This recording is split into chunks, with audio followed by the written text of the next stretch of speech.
Well, I am actually very pleased this morning to be able to introduce our guest speaker. And we are very, very blessed to have her with us this morning. And before I introduce her, I actually want her to come on up here with me. So come on up, May. And we are going to bring her in CLF style. And if you don't know yet what I mean by that, we'll get there in a minute. But before that, I want to give you a little bit of information about her.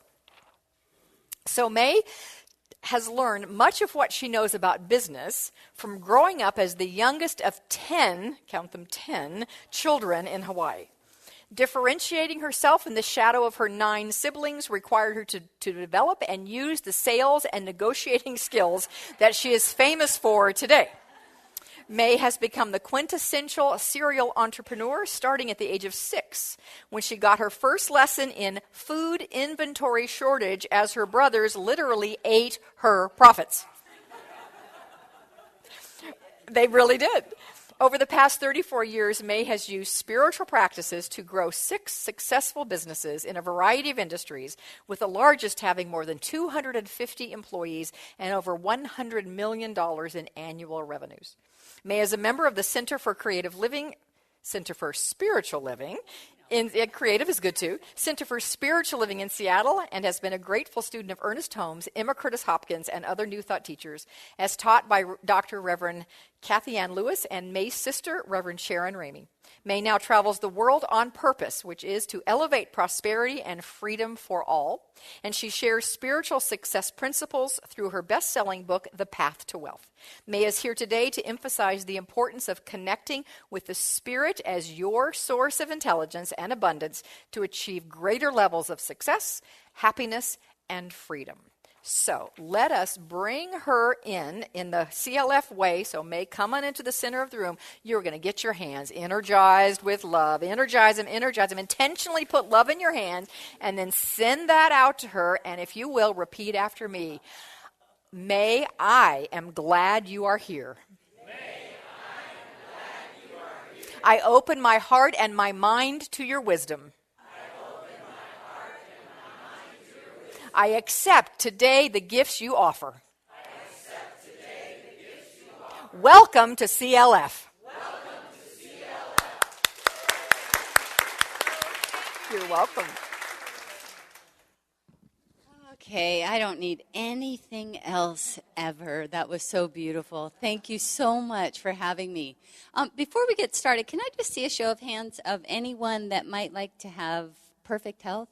Where every cell in your body is filled with healed light and vitality and energy? Okay.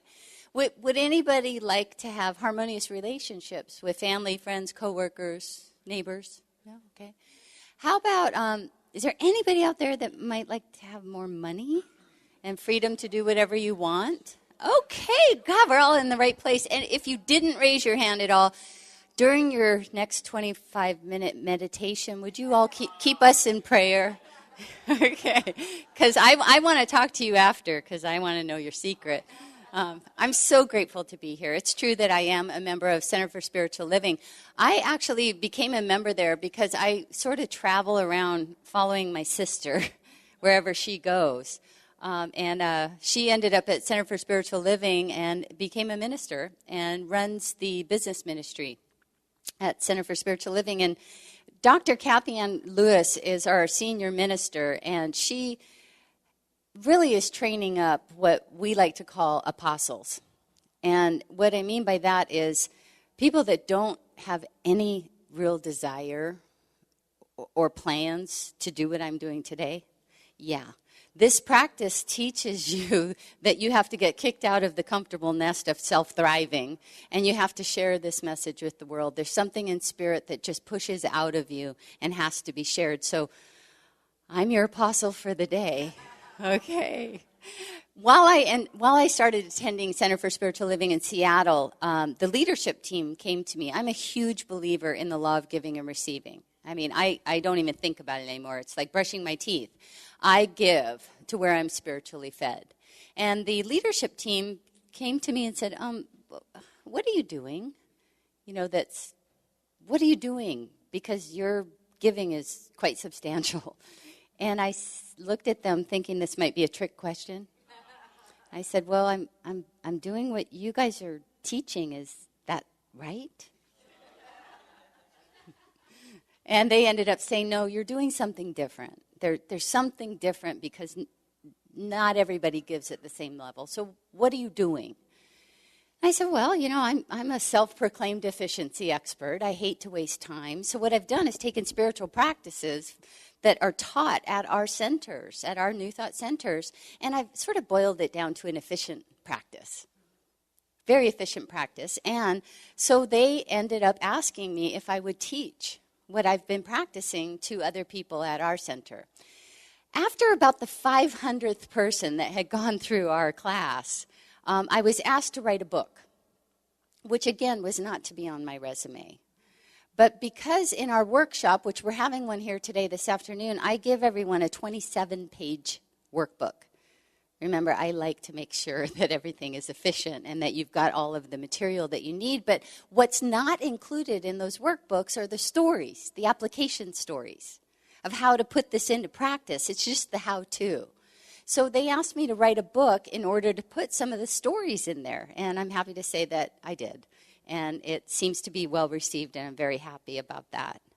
But what I'm here to talk about today is something that we call the partnering with the Chief Spiritual Officer for Success and Freedom. Partnering with your Chief Spiritual Officer for Success and Freedom. You're probably wondering what a Chief Spiritual Officer is, right? For me, it's that characteristic of spirit that's the ultimate advisor, who gives me advice greater than anything, anyone, any other method of advice. The Chief Spiritual Officer is the premier authority. I chose that name because as a CEO, I surround myself in my C-suite for my businesses with people whose advice I value. I have a Chief Financial Officer that advises our company on the financial health of our company. I have a Chief Information Officer that advises us on technology that we should use, a Chief Operations Officer, a Chief Marketing Officer, and so on. And so I decided to bring the Chief Spiritual Officer into my business, and I placed it at the top of our org chart. And I, as the CEO, reported to it. You can imagine what my employees said. Who's the CSO? Is it a man or a woman? Do we get to meet them? And it's none of my business to ask, as a business owner, what my employees believe.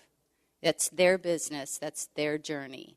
But I thought it was really important for them to know what I believe. So I said, the Chief Spiritual Officer is going to show up in our business to make miracles happen. There's going to be things that happen as we as a small startup company are competing with Fortune 20 companies in a giant industry. We're going to have so many miracles happen that we're going to be the leader in terms of market share. So your job is to know that that's true and to watch for signs that the CSO is showing up. Anytime you see something happen that looks like a miracle that you cannot explain, I want you to call me or text me or email me and let me know.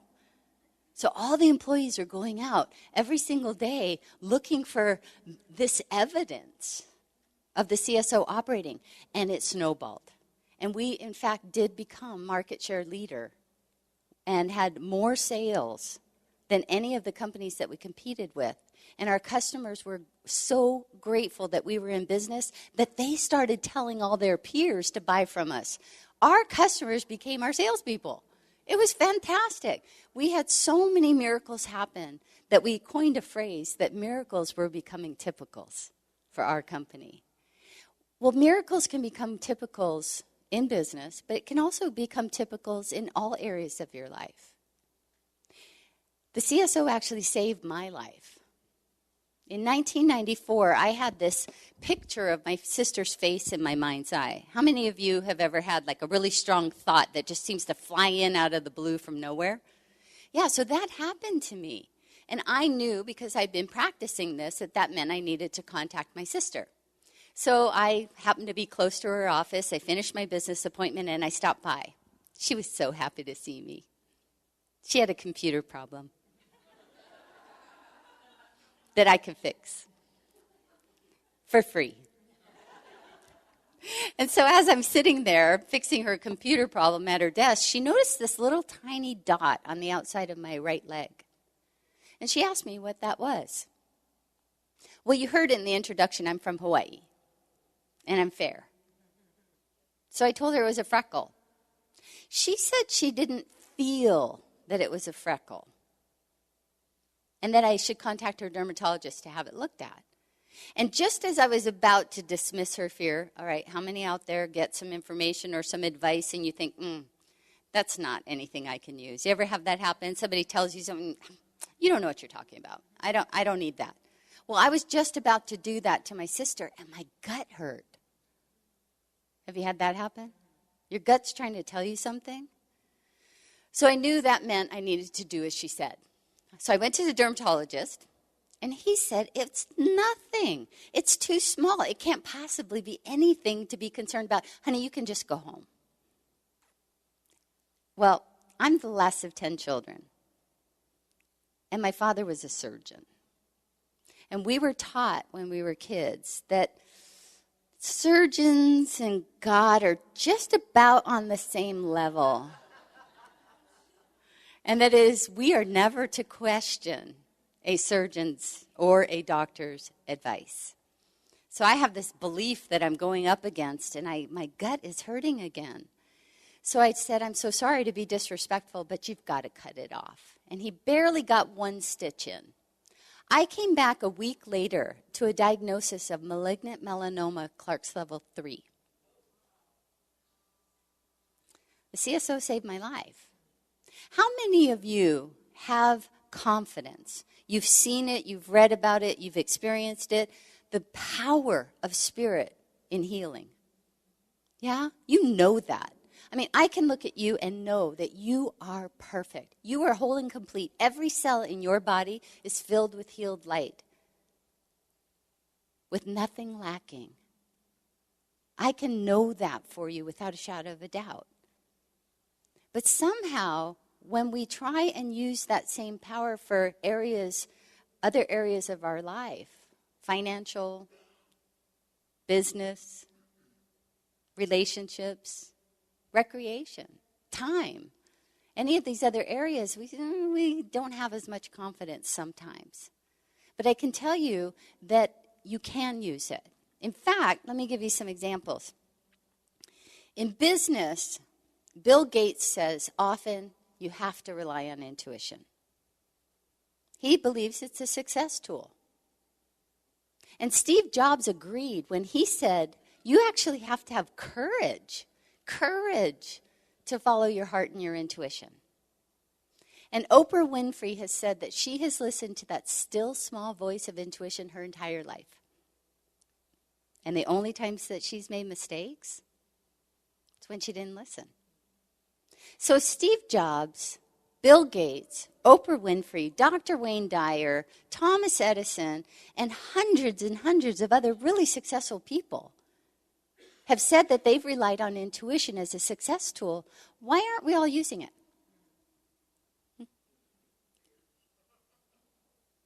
Yeah. And we're not taught to. I mean, thank God for centers like this. You know, CLF is just this golden beacon because it's teaching these principles to rely on spirit, to rely on an infinite and divine intelligence that is beyond our imagination. But most of the world relies on data. You probably have some friends, certainly not you, but many of your friends, probably when they have a question, what do? They Google it, right? We go to Google, type in our question. We get data, we get articles, we get something analysis, we measure it, we review it, we contemplate it, we go back and forth, and then we make a decision.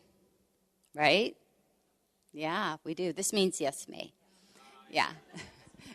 So we do. That's how we operate in this society. And Albert Einstein put it perfectly.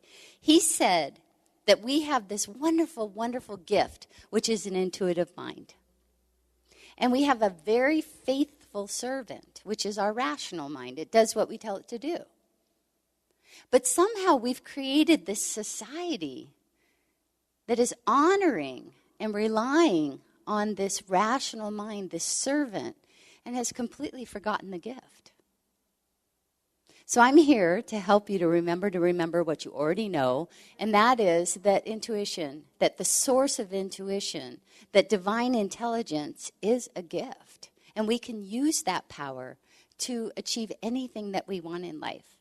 Now, as I told you, I'm a self-proclaimed efficiency expert, so if you look at the seat back in front of you, there should be a copy of a sheet. This is your cheat sheet, so that you have something to go home with. Now, the coolest part about this is that it's really, really easy. We as human beings try to complicate things. You know, we want to make things difficult. We want to earn it. But you don't have to. It could just be easy. Can I get everyone's hands?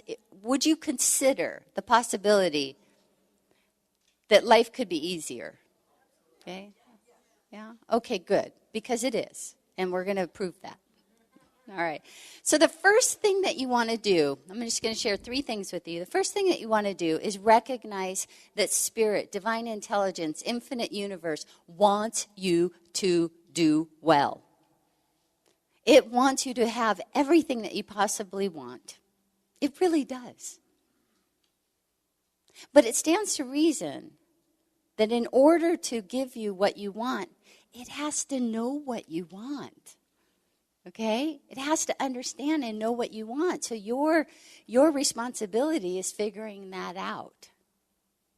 And what ends up happening when we figure out what we want and we describe it as though it's already completed with gratitude is intuition, and your subconscious from the divine intelligence ends up showing us more possibilities to make those statements true.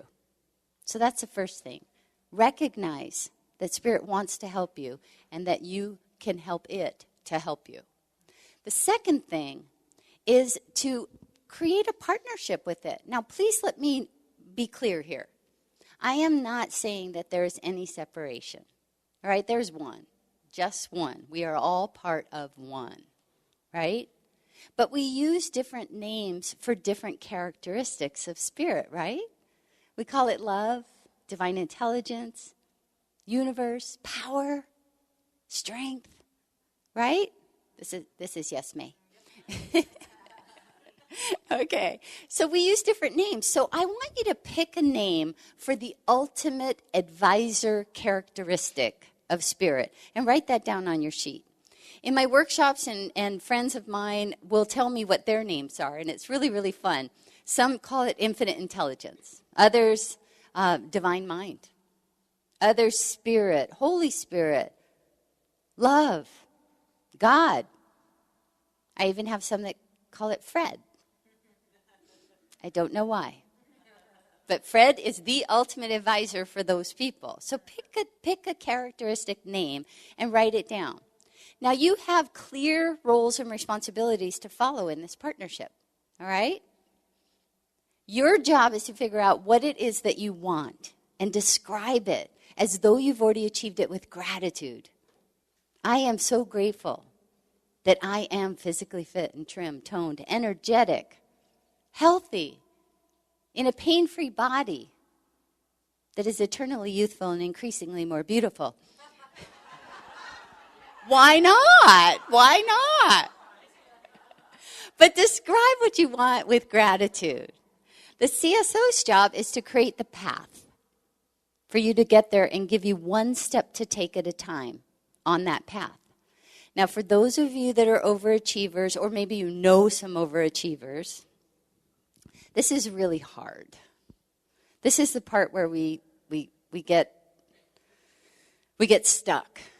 Because we'll get a lead, we'll get an intuitive hit, we'll get a sign, we'll get a message to take a step. And then what happens?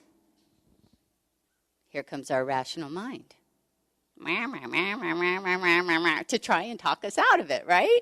Right? And so we disregard it and we do nothing. You're not allowed to do that anymore.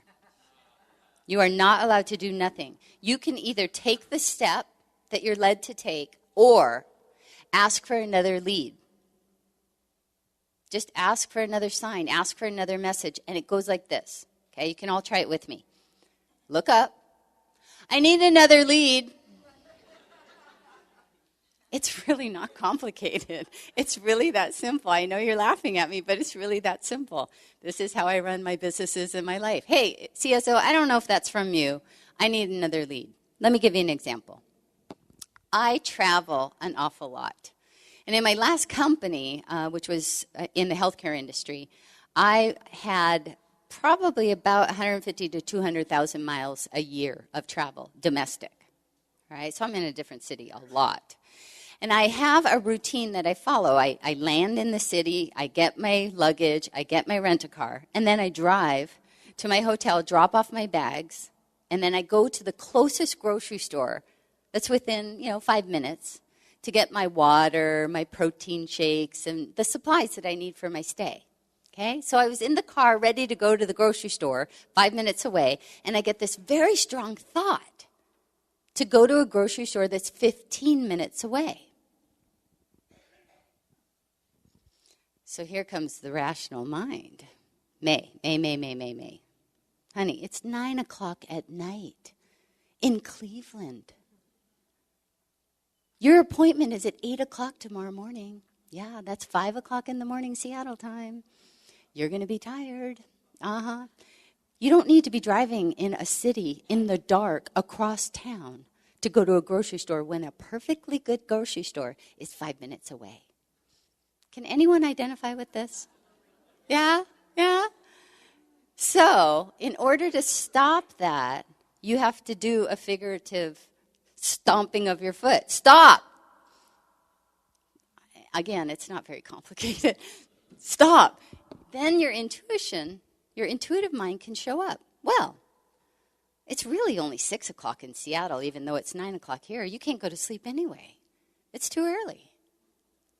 And who knows? Maybe everything you want will be on sale at that other store.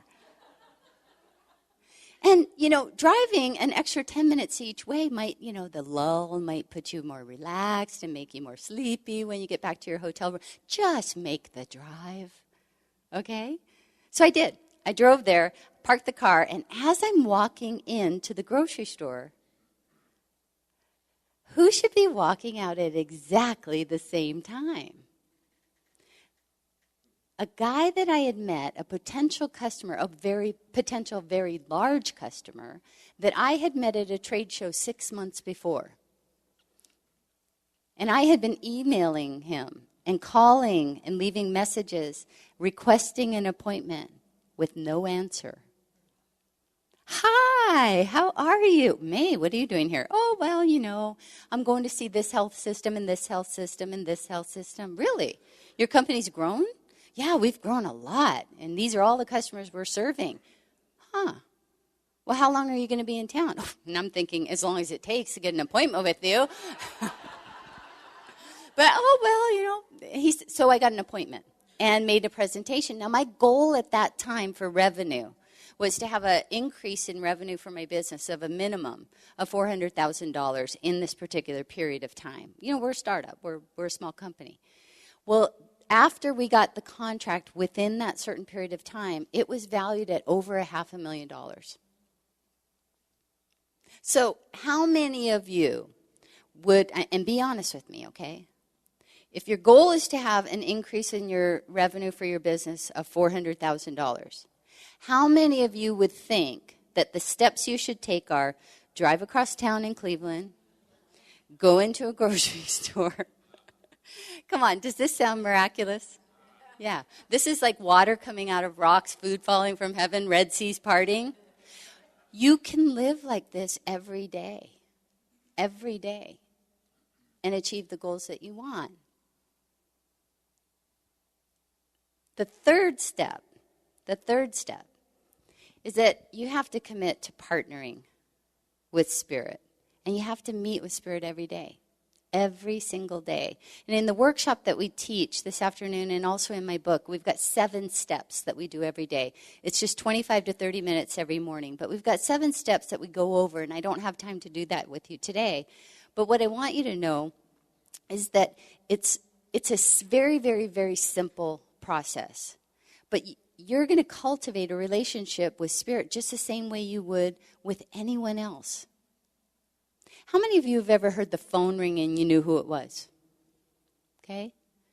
Was that person somebody you had a relationship with? Yeah, you know them, right? And remember, we're all connected. We're all one. So it stands to reason that if we cultivate this relationship with Spirit, we're going to recognize how Spirit speaks to us. We're going to have flashes, ideas, thoughts, gut instincts, heart. We're going to have people come into our lives and give us information. We're going to find that life ends up being easier if we just do our job. Your job, again, is to figure out what it is that you want. Describe it as though you've already achieved it with gratitude. Spirit's job is to create the path and give you one step to take at a time. And this works for all areas of your life. At our Center for Spiritual Living, we have an annual time of year that we raise money for our church. Okay, so we pledge and we raise money. And one of the members there, who is part of a workshop that I did, really wanted to be able to give money to his center. But he said, May, I can't. I don't have any more money after my paycheck. I'm tapped. I've got nothing. I said, well, do you want to make that a goal? Do you want to have a goal? One of your goals be that you are fully supporting your center in whatever way is best, according to the divine plan of your life. Do you want to be able to do that? And he said, yeah. I said, okay, great. Let's do that, and let's make a covenant. So, he gave just a little teeny bit that day, and he went on to agree that he would give only on unexpected income. That's any money that came in beyond his paycheck. Okay? Unexpected income. Well, the first week he found money in old coats. He got gift cards for dinners. He got all sorts of stuff, and it amounted up to $50. So the next Sunday he gave $5. And little things like that were happening, and he was finding this unexpected money. And one day he took his dog for a walk, and they always walk the exact same route. How many of you are dog owners? Okay? They walk the exact same route every single time. But this one day, the dog's pulling him off on a different trail. So he goes along, right? And in the middle of the trail is a roll of money with a rubber band around it. Now, he has a very, very, very kind heart, and he realizes somebody lost that. So he waits there, plays with his dog, throws the ball, and hangs out in that same spot for almost an hour to see if somebody would come back. Then he goes to the parking area to see if anybody's looking around, trying to find something they lost, and no one was there. So he unrolled it and saw that it was $325, and he gave $32.50. Okay? Well, that went on, and he decided that he did prove this law of giving and receiving. He did prove that the CSO could give him guidance on achieving his goal to be a fully supporting member of his church. So what he ended up doing was trying to take it one more step, and he took a commitment. He made a commitment to give on his after-tax income, his paycheck, plus unexpected income. Within a very short period of time after that, his boss called him into the office and said, I've noticed that your attitude has changed a lot. You've been doing really, really great work. We really are so lucky to have you. And we have a 20% raise for you.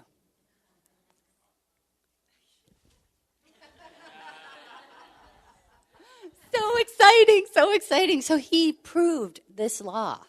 You can use any goal that you want.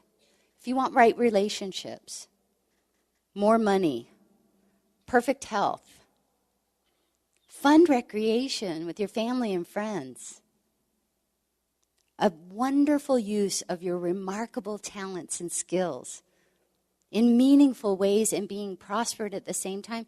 Any goal that you want, you can have if you choose to partner with Spirit to figure out the how to get there. So in closing, what I'd love to do is to have us read together what Ernest Holmes has to say about spiritual partnership, and it's at the bottom of your sheet. So let's go ahead and read that together. I know that I am in partnership with the infinite. I identify myself with this partnership, knowing that it always leads to success. I accept that the action of infinite intelligence is back of everything.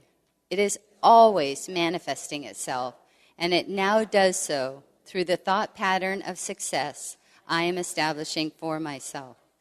Conditions and situations about me now start to correspond to my new ideas about them. The invisible presence and power indwelling and surrounding me, which is forever making manifest my thought, now creates for me the success with which I have identified my thought. May you be blessed. May you be prospered. May you be healthy and happy and filled with all of the good that you desire. This is an abundant universe, and it's your divine right. And as Emma Curtis Hopkins said, there is a good for you, and you should have it. And I would add that you should have it now. Thank you very, very much.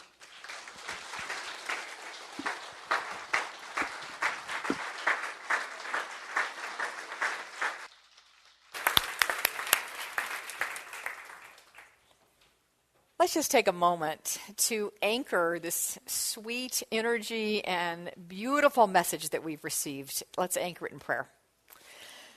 So just close your eyes if you feel comfortable with that. Take a nice deep breath. How blessed we have been this morning to receive these words of wisdom, these words of truth, these words that resonate with our soul because they are words of infinite spirit and of the divine presence of life that lives and moves and has its being as us. We turn now to that presence and know that it is always conspiring, working at the ready for our good, and that infinite good is eternally available, is eternally present in the mind of God. So as we open our human mind to this awareness, we open our human heart to this connection, then we open our human experience to God's miracles. And that is what I affirm for each of us here this morning, that this upcoming week is a week of miracles for us. Because we have stood here today in the possibility. And we have listened to that inner voice that always and in all ways shows the way. For this, I am so very grateful. I celebrate that it is so, and I know that it is done. So with faith and trust, I release this word into the perfect law of God and call it good. And let us together say, and so it is. Amen.